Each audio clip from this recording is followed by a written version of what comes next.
And this is why, when God wanted to introduce the priesthood to us, part of the instructions he gave was on how to keep the altar, what? Perpetually burning. God took time to teach perpetual burning. He took his time. Took his time carefully. Because the first time they prepared the burnt offering, it was God that lit the fire. Are you aware? And you see, that's why I like the Bible. The Bible is a sweet continuum. And this is why I know that preachers who say that the New Testament is in conflict with the Old Testament, they are nepios. They are babies. They've never sat down to study scriptures. When you hear a preacher say, the God of the Old Testament is different from the God of the New Testament, just know that that is a nepios. It's a babe. One of the things that have made people believe this our Christian faith is the Bible. I saw the testimony of a radical Muslim that was converted. He said one of the things that shocked him is, how do you have a book that has different authors and there is one single thought running from Genesis to Revelation? That it is difficult to get all the authors to lie the same way. It's hard. How do you gather them? Different generations, different times, different perspectives. But by the time you sit down with it, it is one single thought. He said when he saw that, he said, this book cannot be a lie. From Genesis to Revelation is about Christ and his kingdom. Throughout the entire Bible. You can't miss it. So you see perpetual burning in Leviticus. And the way the fire started is that God needed to light it from heaven. He lit the fire. And then all the priest needed to do was to maintain the fire. Are you with me? Yes. Okay, let me show you that he lit the fire. Leviticus 9. Oh, malamanta katwa. Leviticus 9:23.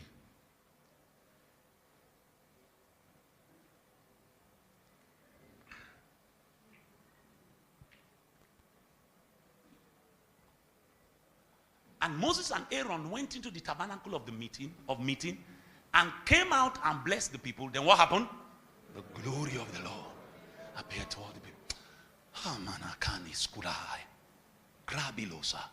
One thing I liked about Moses' life was his engagement with reality. Nothing was hidden to Moses. Moses experienced God in such dimensions that I can only wish for. Dear brother, God said, when I want to speak to a prophet, I speak to them mouth. I show them visions. But not Moses. I speak to him face to face, as a man speaks to his friend. What kind of relationship was that?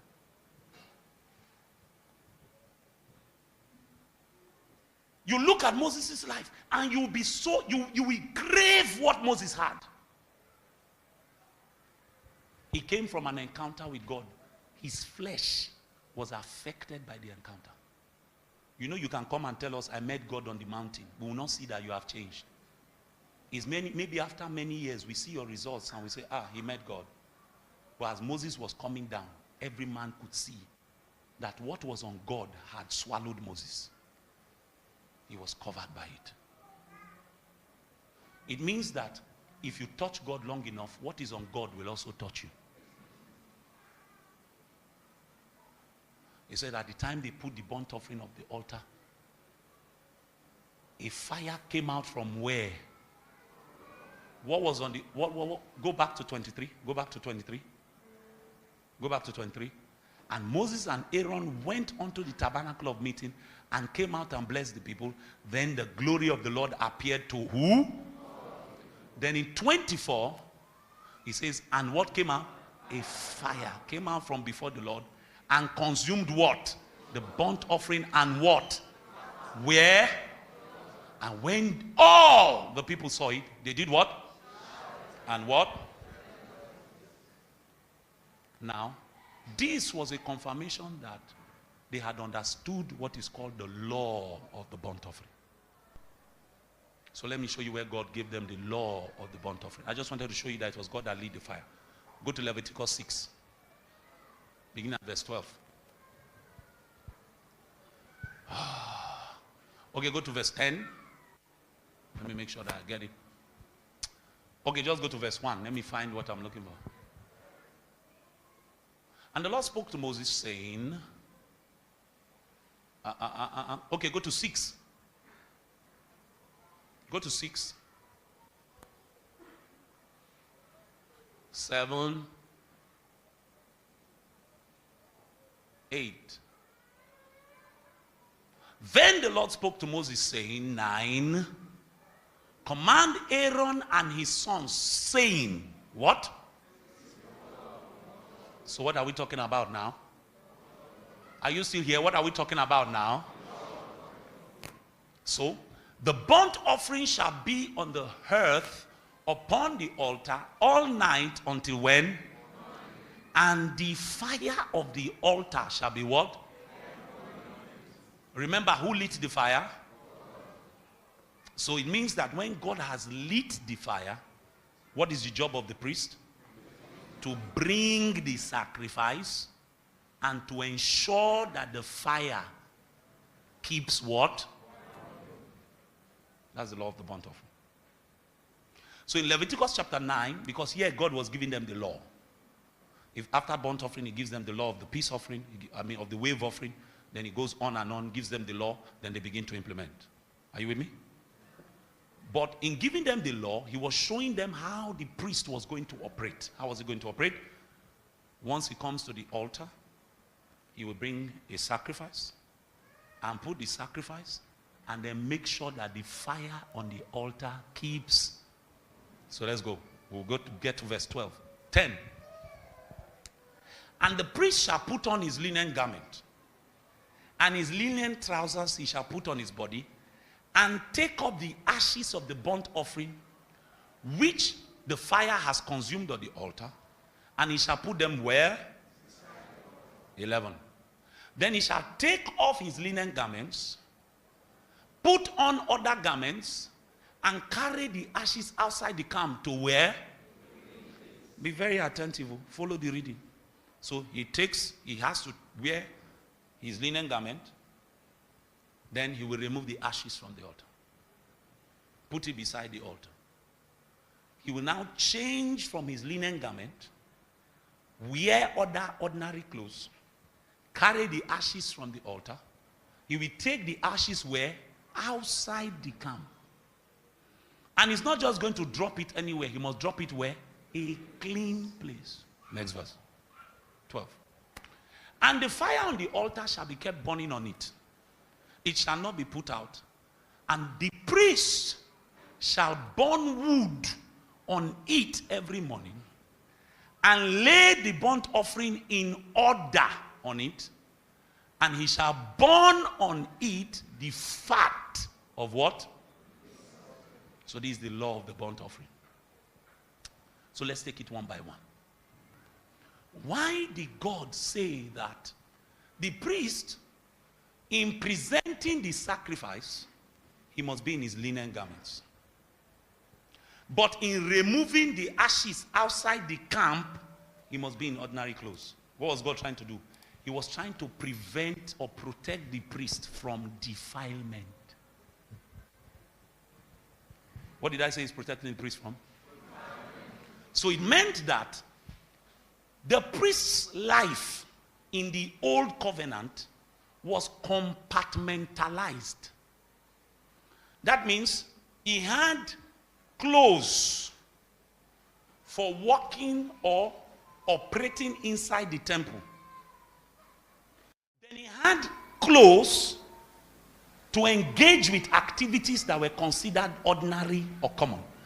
Are you still with me? Yes, so, temple activities required linen garments.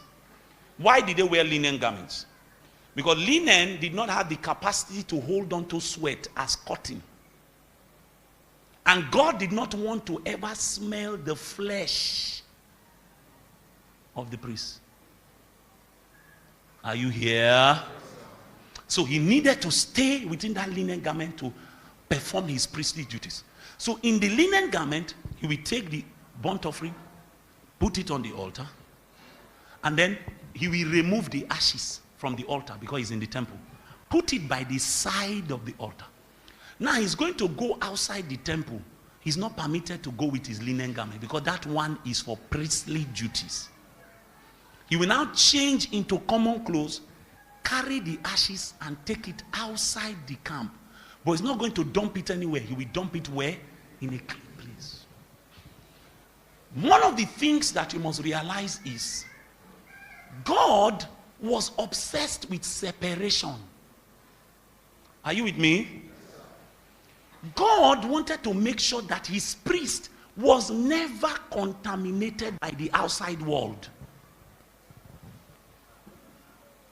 He wanted him pure, holy, undefiled. So he said, even though the ashes are from a burnt offering I have received, you cannot carry it in your priestly garment, lest it defiles you. So the ashes must be carried in ordinary clothes and then taken outside the camp. But you cannot carry it in your priestly office. Now, what is the implication for us in the new covenant? In the new covenant, the priest does not compartmentalize his life. I told you last week, in the new covenant priest is on duty at all times. Are you with me? So, whether I am in the sanctuary or I am in the bank or I'm in the classroom, I must be perpetually in ministry. Are you still with me on that side? So, even in the new covenant, as I am burning, the ashes are the product of the burning from yesterday's fire. Are you with me? They are the products from yesterday's fire. So God was saying, every day that you wake up, you might have burnt yesterday. But if you don't burn today, the things that were burnt off from your life yesterday can become the very things that kill your fire. Are you with me? So if we allow the ashes to pile, naturally the fire will die. So the altar must be cleaned. The altar must be cleaned every day. So I could pray 3 hours yesterday, and my flesh has become used to praying 3 hours. If I don't wake up the next day to tend the fire and sustain the routine, the ashes will build. That is why it is very easy to kill spiritual fire, very hard to light it. Are you with me? The minute you allow the ashes to build up, ashes are yesterday's glories. Ashes are yesterday's struggles. Ashes are a representation of yesterday's victories that were won. But that their struggles, their victories, and their battles does not exempt the priest from sustaining the routine on a daily basis. So, a priest that is not schooled can come to his altar and see the ashes of immorality. He has to take it and take it to a clean place. What is a clean place? A clean place is a place that has been sanctified, been cleansed, it has been washed. The clean place for the modern day priest is the foot of the cross. That's where you put your ashes every day. At the foot of Jesus, at the cross. This is why men like Paul will say things like, I do what? I die daily.